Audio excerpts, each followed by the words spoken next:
Poder sentar. Convido você então a abrir a sua Bíblia comigo, agora voltando ao livro de Atos. Atos capítulo 9. Nós leremos Atos no capítulo 9, do versículo 10º ao 19º. Atos capítulo 9, do 10 ao 19. É sempre bom lembrarmos também que nós temos diversos jovens e adolescentes em provas de vestibular, não é? Já há alguns domingos, alguns estão aí nessa maratona, enfrentando esse tempo tenso, as famílias acompanhando seus filhos em oração, né, pelos nossos meninos e meninas que estão se apresentando para ingressar na faculdade. Meus irmãos e irmãs, nessa manhã eu queria ler com vocês esse texto pensando na seguinte temática: Paulo, os primeiros passos. Nós estamos vendo no capítulo 9, o reverendo Renato pregou sobre a conversão do apóstolo Paulo, e agora nós vamos ver nesse texto o ingresso do apóstolo Paulo na igreja. E assim diz a palavra do Senhor, capítulo 9, versículo 10. Ora, havia em Damasco um discípulo chamado Ananias. Disse-lhe o Senhor numa visão: Ananias. Ao que respondeu: Eis-me aqui, Senhor. Então o Senhor lhe ordenou: Dispõe-te e vai à rua que se chama Direita, e na casa de Judas procura por Saulo, apelidado de Tarso, pois ele está orando. E viu entrar um homem chamado Ananias, e impor-lhe as mãos para que recuperasse a vista. Ananias, porém, respondeu: Senhor, de muitos tenho ouvido a respeito desse homem, quantos males tem feito aos teus santos em Jerusalém. E para aqui trouxe autorização dos principais sacerdotes para prender a todos os que invocam o teu nome. Mas o Senhor lhe disse: Vai, porque este é para mim um instrumento escolhido para levar o meu nome perante os gentios e reis, bem como perante os filhos de Israel. Pois eu lhe mostrarei quanto lhe importa sofrer pelo meu nome. Então, Ananias foi e, entrando na casa, impôs sobre ele as mãos, dizendo: Saulo, irmão, o Senhor me enviou a saber, o próprio Jesus que te apareceu no caminho por onde vinhas, para que recuperes a vista e fiques cheio do Espírito Santo. Imediatamente lhe caíram dos olhos como que umas escamas e tornou a ver. A seguir, levantou-se e foi batizado. E, depois de ter se alimentado, sentiu-se fortalecido. Então, permaneceu em Damasco alguns dias com os discípulos. Paulo, os primeiros passos. A conversão do apóstolo Paulo revela algumas verdades importantes. A primeira delas: Jesus tem toda a autoridade. Ele atravessa o caminho de Saulo, interrompe a sua jornada, ele muda a sua história, ele altera os movimentos internos no coração e na mente deste homem.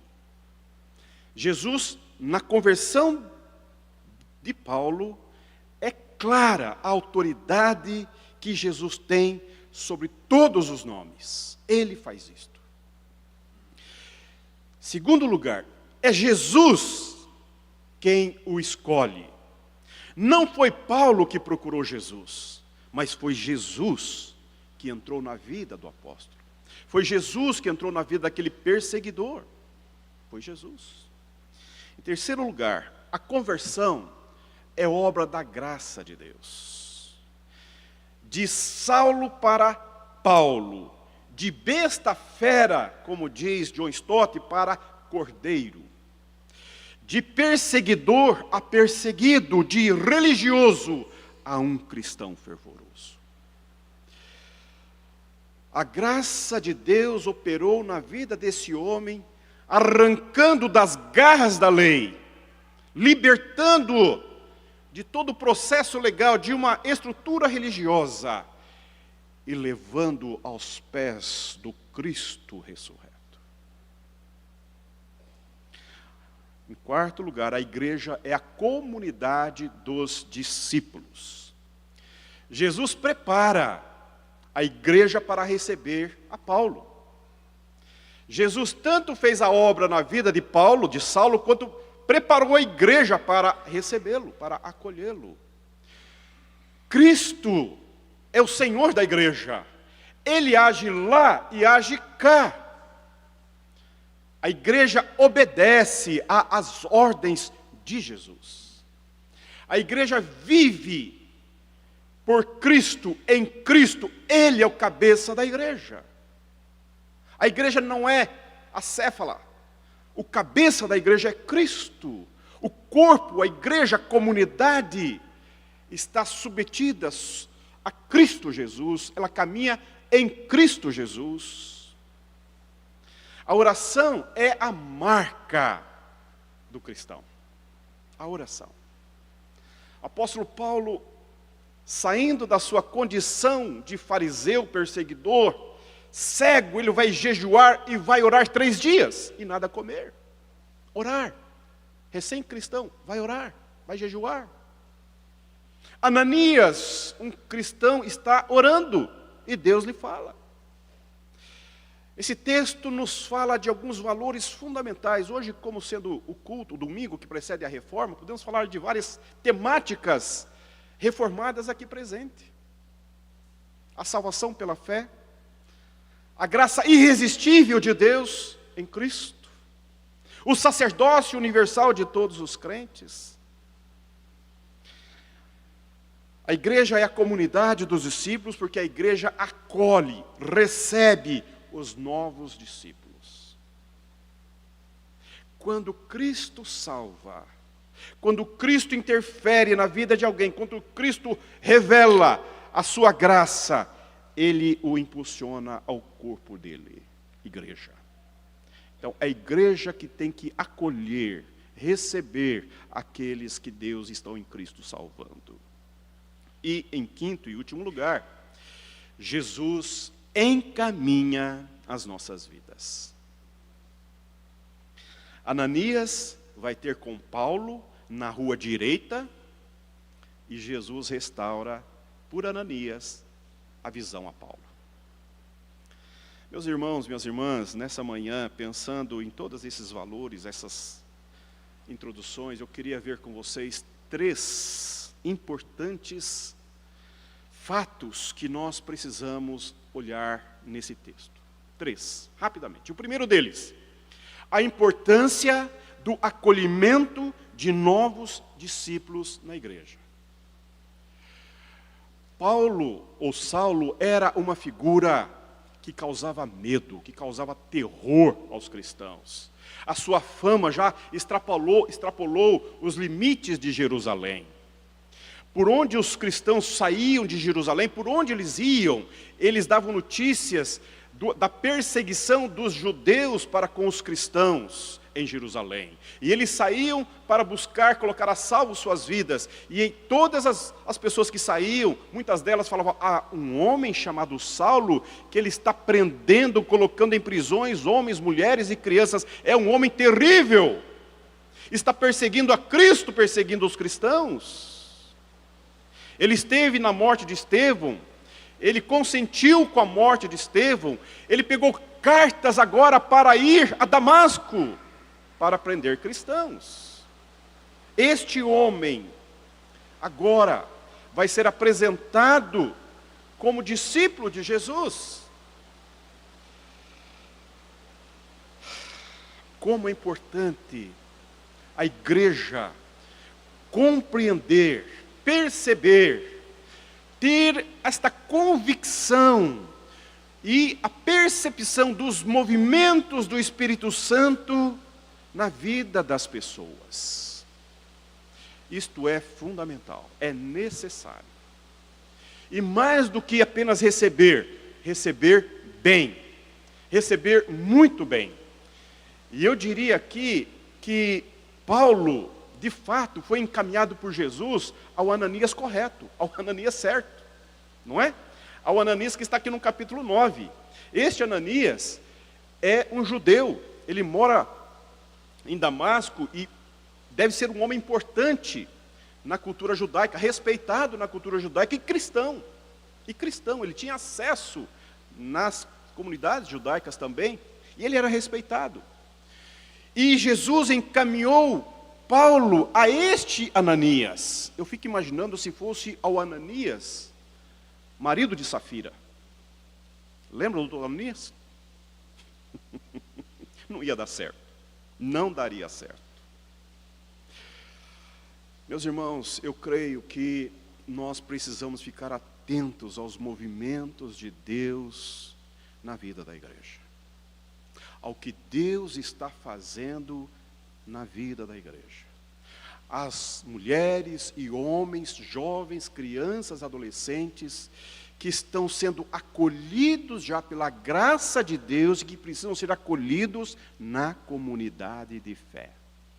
A igreja precisa preparar-se para isso, estar apta para isso, estar em sintonia com os movimentos do céu para acolher, receber, dar o acolhimento necessário para os discípulos e discípulas de Jesus. E aí, vamos combinar, nós precisamos vencer muitas dificuldades. Não é verdade? Precisamos vencer muitas dificuldades que não estão fora de nós, estão dentro de nós. Dentro de nós. Ananias vai dizer: Senhor, este homem, a notícia que nos chegou aqui é que esse homem é um perseguidor. Ele odeia o Senhor. Ele não aceita os cristãos. Um homem temente a Deus, ouviu a voz de Jesus, Jesus lhe apareceu, revelou a ele, e ele revela essa dificuldade pessoal. Será isso mesmo, Deus?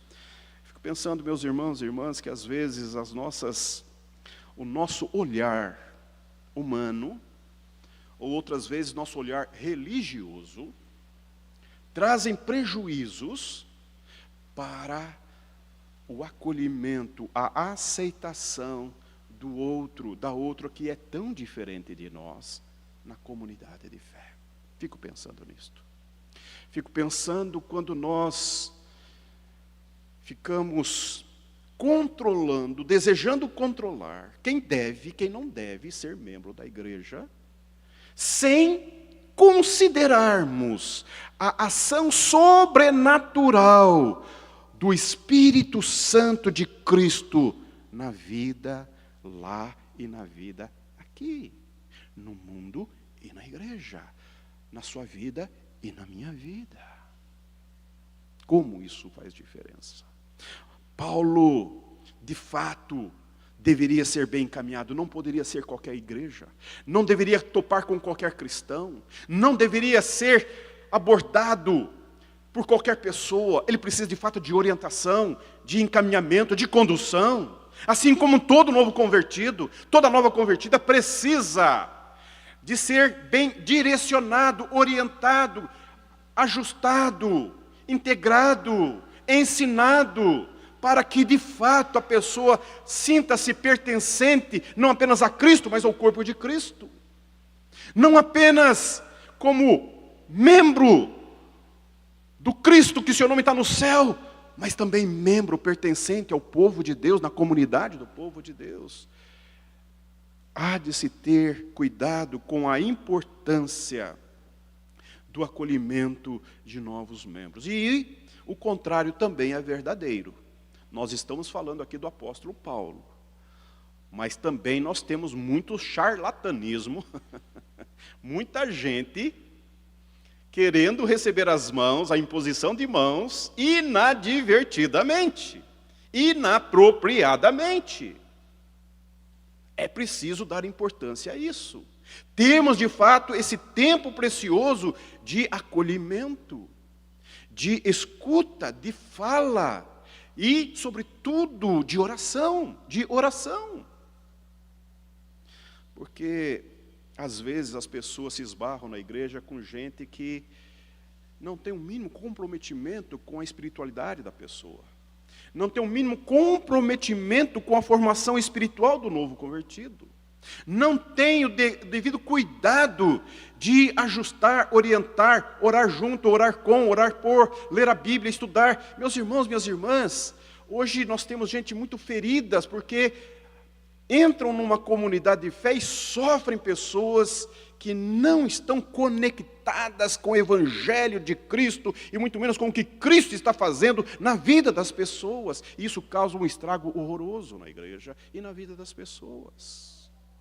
Eu sempre digo que aqui na igreja nós temos uma história de duas Marias. Uma está conosco, a outra está na sua casa, não pode mais estar conosco. Mas são vasos que Deus tem laborado, e tantas outras aqui que têm laborado nesse esforço de acolher em casa, acolher na sua casa, acolher no seu coração, acolher e dar passos, e dar encaminhamentos, e dar o discipulado, ensinar os primeiros passos. Meus irmãos, isso é precioso numa comunidade de fé. Jesus conversa com Ananias, ele prepara a igreja e prepara Paulo.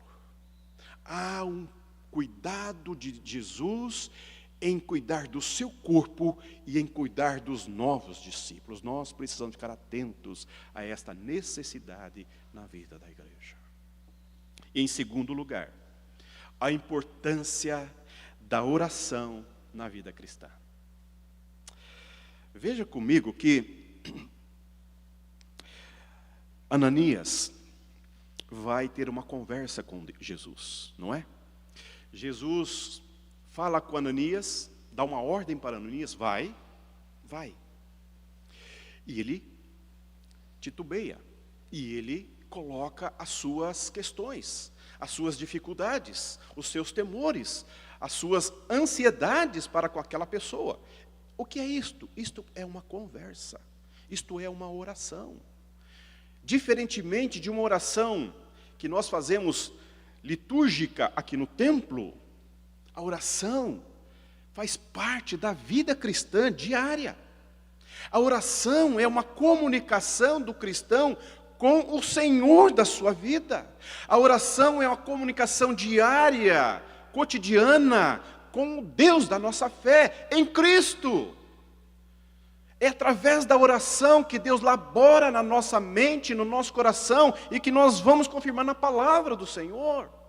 A oração é uma realidade indispensável na vida do cristão, diária, buscando direção, buscando orientação, confirmando a palavra de Deus naquilo que já ouviu de Deus, aquilo que está sabendo que Deus está encaminhando, confirmação do que Deus quer para a sua vida, para a sua história, para o hoje, para o amanhã, para o depois de amanhã, para a sua família, para os seus filhos, para o seu casamento. A oração é fundamental na vida da igreja, na vida do cristão.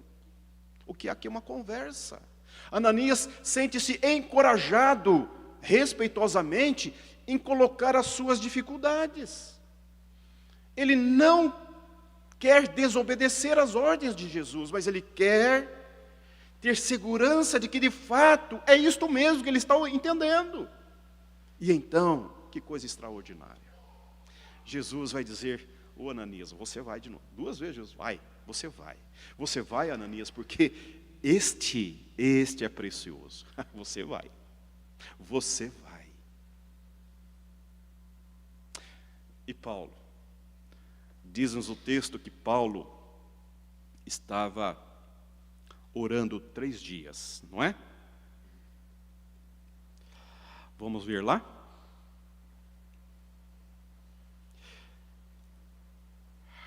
e depois de ter se alimentado, sentiu-se fortalecido. Não é esse o versículo.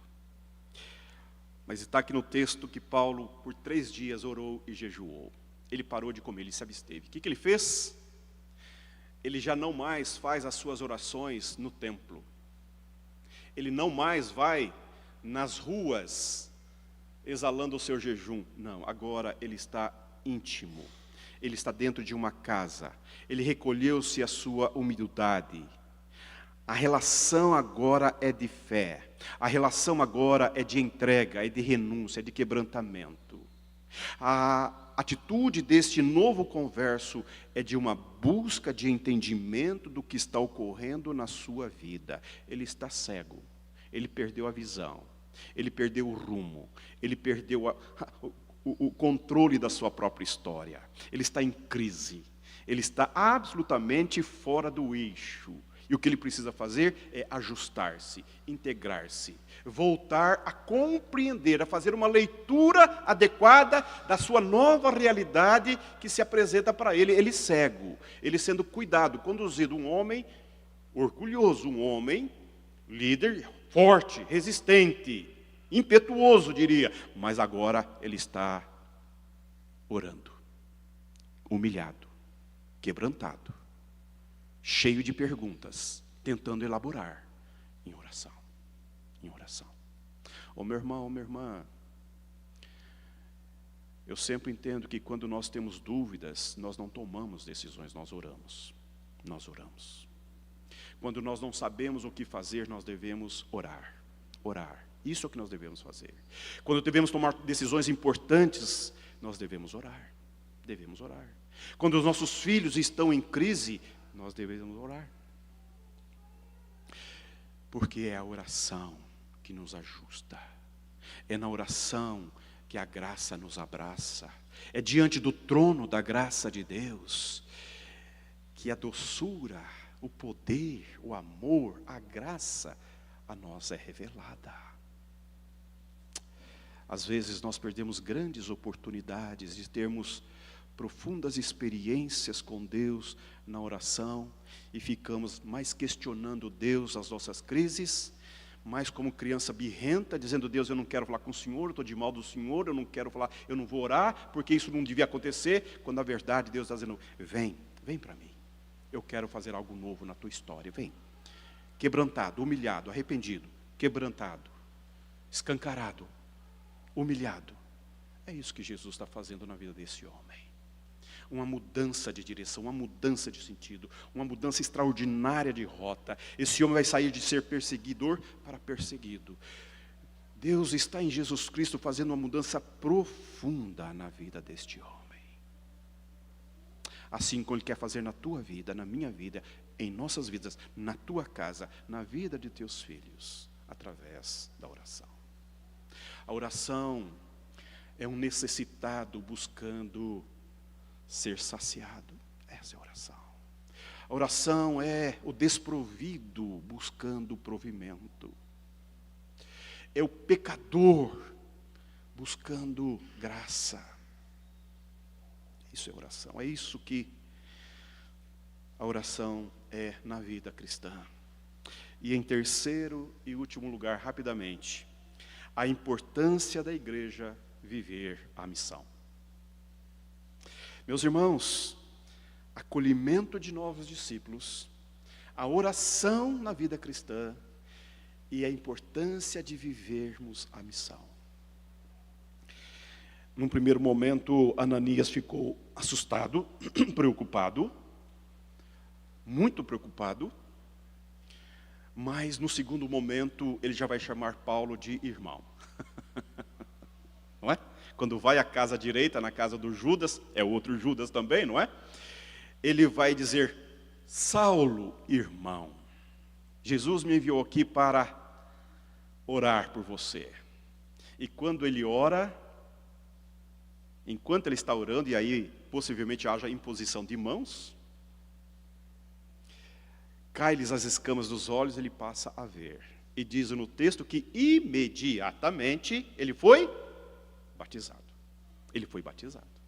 Ele foi integrado à família da fé, ele foi integrado à comunidade de fé. Ele agora é pertencente aos perseguidos. Agora ele muda completamente o seu sentido e a sua direção. Não mais o Saulo, agora o Paulo. O Paulo. E esse Paulo que emerge do batismo é o grande missionário do Novo Testamento. É o grande missionário que vai romper barreiras, que vai enfrentar fronteiras, que vai levar o evangelho para todos os povos gentílicos, que vai enviar 3 grandes viagens missionárias, que vai plantar igrejas, que vai formar pastores, que vai ordenar presbíteros. O grande missionário que Deus levanta e coloca na mão da igreja, para ser instrumento poderoso da obra de Deus em Cristo Jesus. A igreja no livro de Atos é uma igreja missionária. E esta igreja ficou com Paulo não poucos dias. Na verdade, ele ficou pelo menos 3 anos. Lá em Gálatas, capítulo 1, ele vai fazer um relato da sua relação com esta igreja, desse período ele vai defender o seu apostolado na igreja de Gálatas, mas ele vai dizer que ele ficou aqui nesta igreja de Damasco, e depois ele ficou 3 anos na região das Arábias, e voltou para Damasco. Então Paulo ficou pouco tempo com esta igreja, porque, como Jesus disse, ele é para mim um vaso escolhido para levar o meu nome aos gentios, aos reis e ao povo judeu. John Stott vai dizer que dificilmente haveria outro Paulo, nascido em Tarso, uma cidade que ofereceu a ele uma condição extraordinária de estudar aos pés de Gamaliel, de ter a cidadania romana e ter um acesso e um conhecimento profundo da cultura helênica.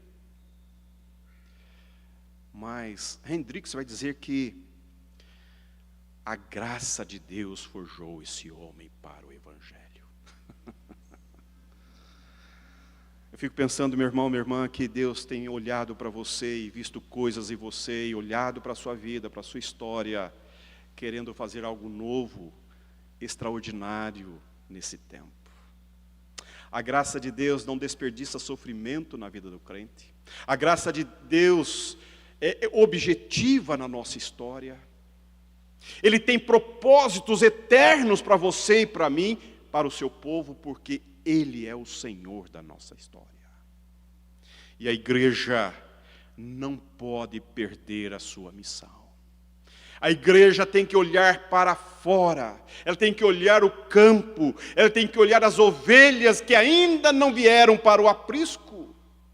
Paulo estava fora da comunidade, Cristo trouxe para dentro da comunidade, foi acolhido na comunidade, mas Jesus o enviou para fora da comunidade para fazer com que o nome de Jesus fosse glorificado em tantos e tantos lugares. Meu irmão, essa é a tarefa da igreja.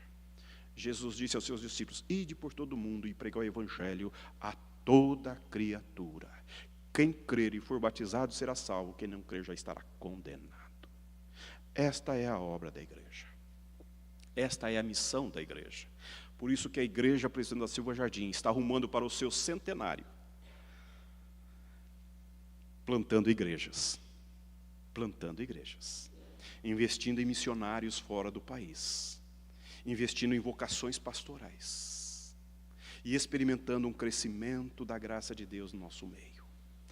Portanto, fica para nós o desafio de continuarmos crescendo e avançando para que no ano de centenário da nossa igreja nós possamos celebrar os grandes e poderosos feitos do Senhor na nossa vida, na vida da igreja, naquilo que Deus há de fazer em nós e através de nós. Amém? Que Deus nos abençoe.